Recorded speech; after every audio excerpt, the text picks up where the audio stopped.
ఇప్పుడు 10 మార్క్స్కి పేరాలు ఉంటాయని చెప్పాను కదా. ఇప్పుడు నేను ఇచ్చే ఈ స్టోరీలో 3 పేరాలు ఉన్నాయి.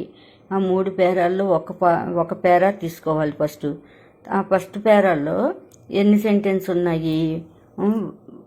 ఏక్ జంగల్ మే ఏక్ डाकू रहता था, वह बड़ा निर्दयी था, वह लोगों को सताता था, और उनकी अंगुलियों को काटकर माला बनाता और उसे अपने गले में पहनाता था, इसलिए लोग उसे अंगुली माल कहते थे.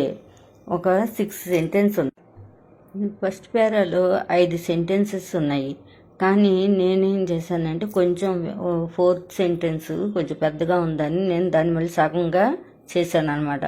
ఇప్పుడు ఎలా చదవాలి? ఫస్ట్ సెంటెన్స్ ఏక్ జంగల్ మే ఏక్ डाकू रहता था, एक जंगल में एक डाकू रहता था, एक जंगल में एक डाकू रहता था. 7 వర్డ్స్ ఉన్నాయి. ఆ 7 వర్డ్స్ మీరు చూసి రాసేసుకుని చూడకుండా రాయండి.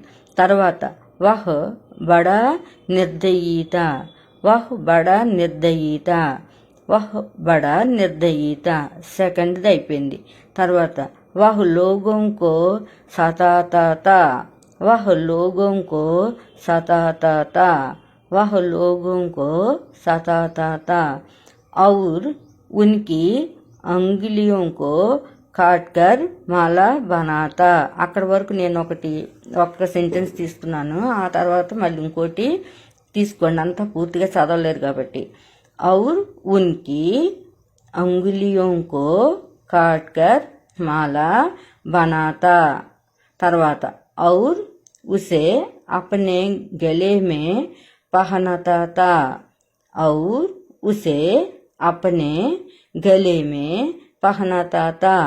लास्ट दी. इसलिए लोग उसे अंगुली माल कहते थे, इसलिए लोग उसे अंगुली माल कहते थे.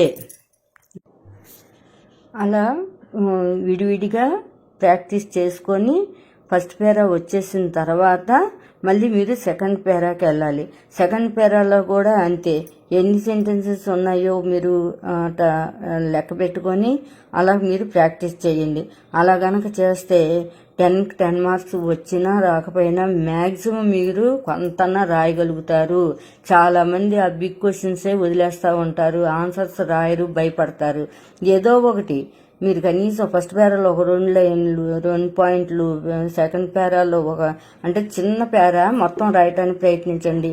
పెద్ద పేరాలో కనీసం ఏదో 1 పాయింట్ 2 పాయింట్ పెట్టినా పోని మర్చిపోయినా రాయలేకపోయినా మళ్ళీ లాస్ట్ పేరా పూర్తిగా రాసేయగలిగితే మ్యాక్సిమం మీకు 6-7 మార్క్స్ చక్కగా పడతాయి. ఆ విధంగా ప్రాక్టీస్ చేయండి.